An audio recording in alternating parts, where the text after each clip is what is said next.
মৃত্যুর পর সৎকার নয়। আত্মীয় স্বজন বা প্রিয়জনের দেহ দীর্ঘদিন ধরে রাখা থাকে বাড়িতেই। এই আধুনিক বিশ্বেও এমন এক জনজাতি রয়েছে যারা মৃত্যুর পরেও পরিজনদের মৃতদেহ সযত্নে বাড়িতেই রেখে দেন ও জীবিতকালীন সকল সুবিধাও এই মৃতদেহকে প্রদান করা হয়। নমস্কার, আশা করি সবাই ভালো আছেন।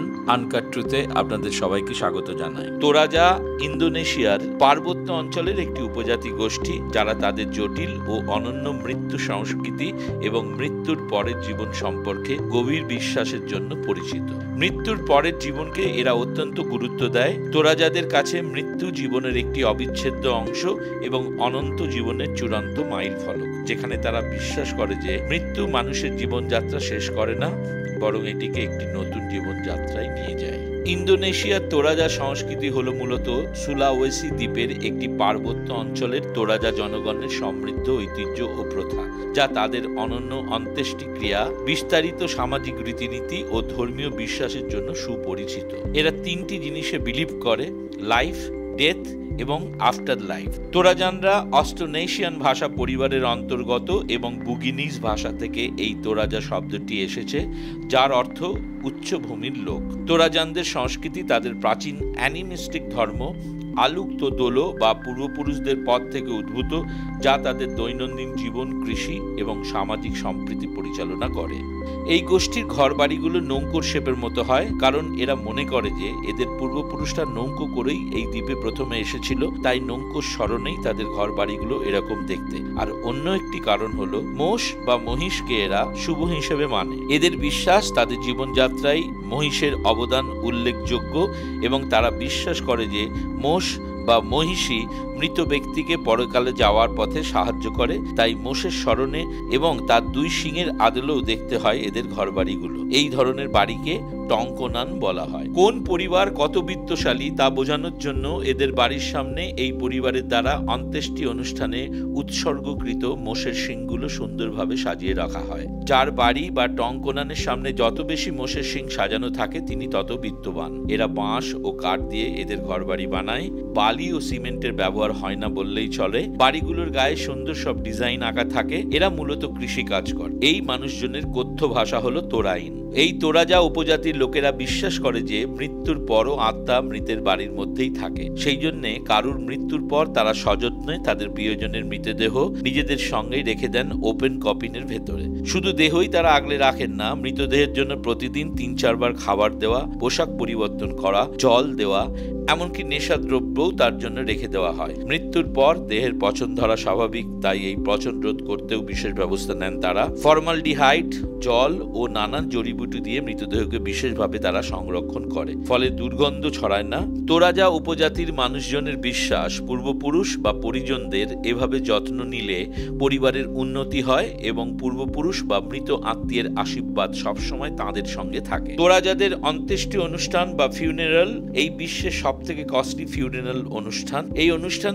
এতটাই খরচা সাপেক্ষ যে যতদিন পর্যন্ত না কোনো মৃত ব্যক্তির পরিবার অন্ত্যেষ্টির খরচা জোগাড় করতে পারছে, ততদিন তারা মৃতদেহটিকে নিজেদের বাড়িতেই নিজেদের সঙ্গে সংরক্ষণ করে রাখেন ও অন্য জীবিত সদস্যদের মতোই তার দেখভাল করেন। এই অন্ত্যেষ্টিক্রিয়া অনুষ্ঠানের নাম তোজা। এই অনুষ্ঠান সাধারণত বেশ কয়েকদিন ধরে চলে। এই জনজাতির কাছে অন্ত্যেষ্টিক্রিয়াই সব থেকে ইম্পর্টেন্ট। আমাদের এখানে বড়লোক বা বিদ্যমান হলে মানুষ বাড়ি কেনে, গাড়ি কেনে, ধুমধাম করে প্রচুর খরচ করে ছেলে মেয়েদের বিয়ে প্রভৃতি দেয়, কিন্তু এই তোরাজা জনজাতির মানুষেরা প্রচুর ধুমধাম করে ব্যয়বহুল এই ফিউনারাল অনুষ্ঠান সম্পন্ন করে। অনেকে তার জীবনের অর্জিত সব অর্থই এই অনুষ্ঠানে খরচ করে দেয়। আমাদের টাকায় যার পরিমাণ প্রায় ১ থেকে ১.৫ কোটি টাকার মতো, ভাবতে পারেন।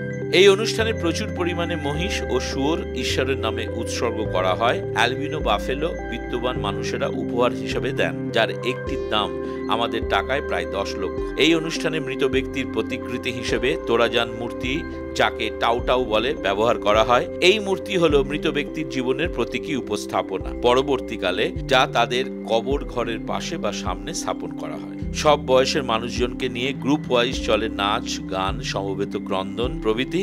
গ্রামের মোড়ল বা প্রধানের তত্ত্বাবধানেই সমগ্র অনুষ্ঠানটি চলে। অনুষ্ঠানের কদিন একসঙ্গে নানা রকম খাওয়া দাওয়া চলে টানা। গ্রামের সবাই মিলে এই ফিউনারাল অনুষ্ঠানের সব কাজকর্ম ভাগ করে নিয়ে তা সম্পন্ন করে এই জনজাতির মানুষজনই। এই ফিউনারাল অনুষ্ঠানের বহু আগে পাহাড়ের গায়ে নতুন জায়গা খুঁজে নিয়ে মৃতদেহ সেখানে রাখার জন্য কেবিন টাইপ খোপ বা ঘর খোদাই করানো হয় ম্যানুয়ালি। এই খনন কার্য সমাধা করতে 8 থেকে 10 মাস লাগে, আর সাইজ ওয়াইজ আমাদের টাকায় খরচ হয় প্রায় 5 থেকে 8 লক্ষ টাকা।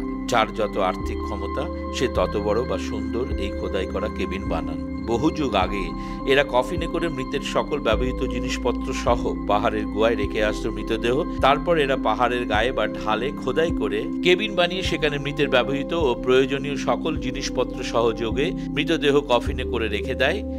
এই যে পাহাড়টি আপনারা দেখছেন, এটা এই অঞ্চলের সব থেকে বড় মৃতদেহ রাখার জায়গা।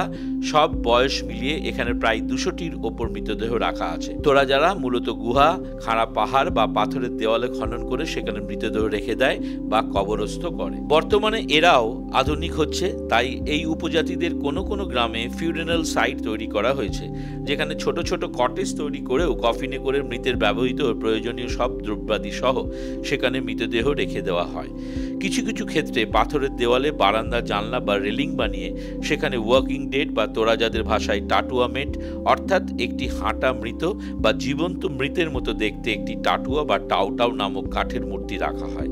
এই মূর্তিগুলি হলো মৃত ব্যক্তির জীবনের প্রতীকী উপস্থাপনা। এবার বলি তোরাজানদের আরেকটি গুরুত্বপূর্ণ অনুষ্ঠান সম্বন্ধে, যার নাম ম্যানেনে। এই প্রথা অনুসারে সামর্থ্য অনুযায়ী প্রতি 2 বছর, 3 বছর, 5 বছর বা তারও বেশি সময় পরে পাহাড়ের গুহায় কবরস্থ কফিন বার করে এনে তা পরিষ্কার করে মৃতদেহকে নতুন পোশাক পরিয়ে সুন্দর করে সাজিয়ে নতুন কফিনে ঢুকিয়ে আবার তাকে রেখে আসা হয় পাহাড়ের ওই কেবিনে বা কটেজে, মৃতদেহের প্রয়োজনীয় জিনিসপত্র আবার নতুন করে দিয়ে। তোরাজা মৃত্যু সংস্কৃতি কেবল একটি আচার অনুষ্ঠান নয়, এটি তোরাজা জনগণের জীবনযাত্রার একটি গুরুত্বপূর্ণ অংশ, যা তাদের বিশ্বাস, পারিবারিক বন্ধন এবং সামাজিক কাঠামোকে মজবুত করে। ভালো লাগলে আমাদের এই চ্যানেলটি সাবস্ক্রাইব, ফলো, শেয়ার ও লাইক করবেন, আর অবশ্যই আপনাদের মূল্যবান মতামত আমাদের জানাবেন। সবাইকে নমস্কার, ভালো থাকবেন।